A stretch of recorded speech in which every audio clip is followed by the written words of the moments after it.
I know you work with psychotherapists and therapists in helping others, and my question is, how can we follow up on the analogy of the caterpillar? How can we support others?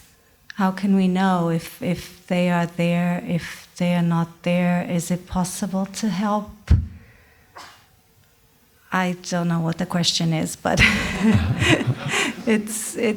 can we support someone in this process? You obviously are, and Kim is obviously supporting us.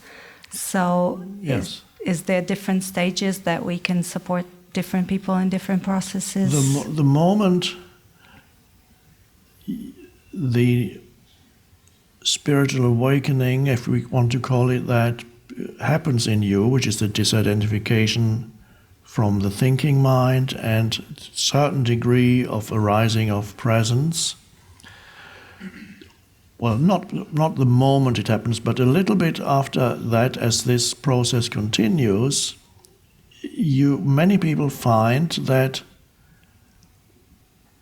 more and more people you meet people, sometimes seemingly accidentally, or it might be people who you know already, who need you, who also are at a stage of readiness, but don't know it yet.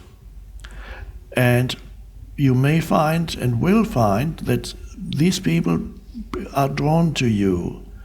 You may not immediately recognize them. In fact, you may think, this person is not going to awaken in this lifetime. But you can get big surprises. Sometimes the most unlikely people can come to you, and you know that it's happening.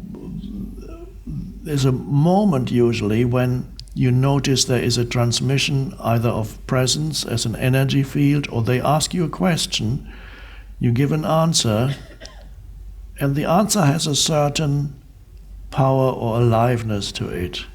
It comes through you spontaneously, because the question was a genuine question and there was an opening in the other person. If it's not a genuine question, if it's a question asked out of curiosity, what's that spiritual stuff all about that you do, or whatever, or tell me about that spirit stuff, but there's no real opening, then your answer will not be good, or there may be no answer. But if it's a real question, and there's some degree of presence in you, then there will be a real answer. And that's the helping then comes in two ways. One is through the energy that you emanate as you are present. The second is through what you say to them. And that is the beginning of you becoming a spiritual teacher. And many of you, some of you are already spiritual teachers, whether formally or not formally. Some of you will become formal spiritual teachers because the world is in great need of you. Humans want you, they may not know it yet, but everybody, even if you do not become a formal spiritual teacher, you will do some teaching informally through everybody you meet, because you spread, your state of consciousness spreads to others.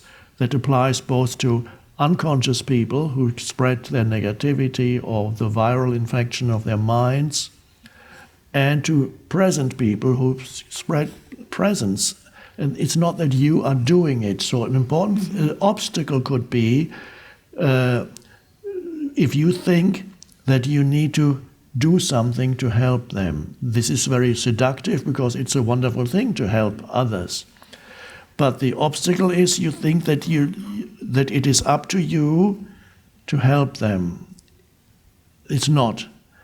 In fact, you wouldn't know how to. I wouldn't know how to. So you have to allow it to happen by holding the presence, especially when somebody comes to you, asks a question, or you say something. Hold the presence and then see what happens. So it's not you who is doing it.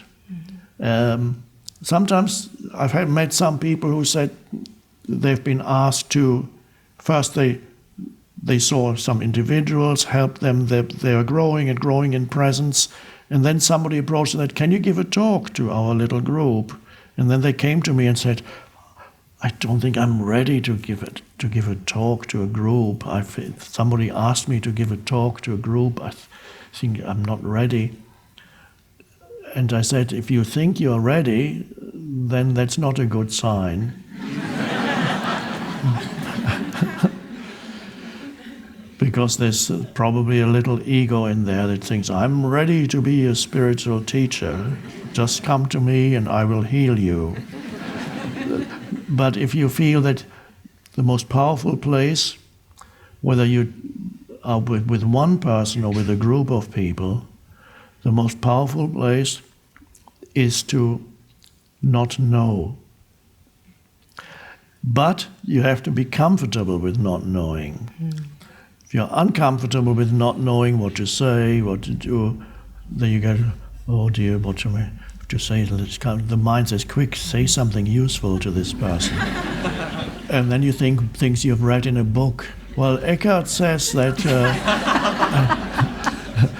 it doesn't mean you should never quote, but it's always more powerful if it comes from you.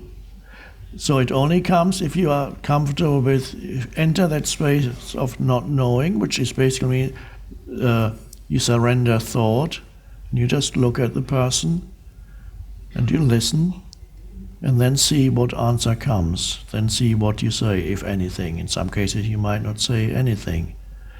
So the help allow it to move through you, and that's a big relief. It means you don't have to do it. You only become a vehicle for it, an opening for it. You become an opening for consciousness. So you don't have to heal people, help people. I mean, you can help physically, that's a different matter. You can give somebody food or money to help.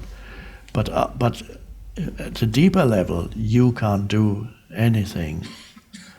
So getting out of the way, and then it will happen through you.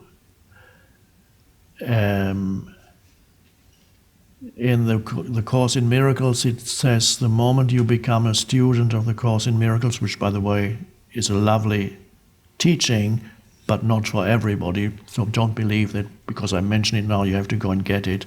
It's great for some people. It's a beautiful spiritual work. But for others, it's not the right one. Nothing is right for everybody.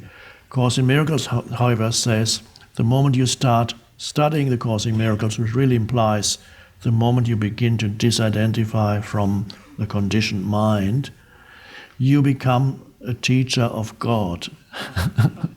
Now, the ego, of course, would probably love that term. This is why I personally would not use it. But there is some truth in it. It's not a terminology that I would use, but the moment the presence arises, you begin to teach presence. But really, presence does it through you. Thank you. Thank you.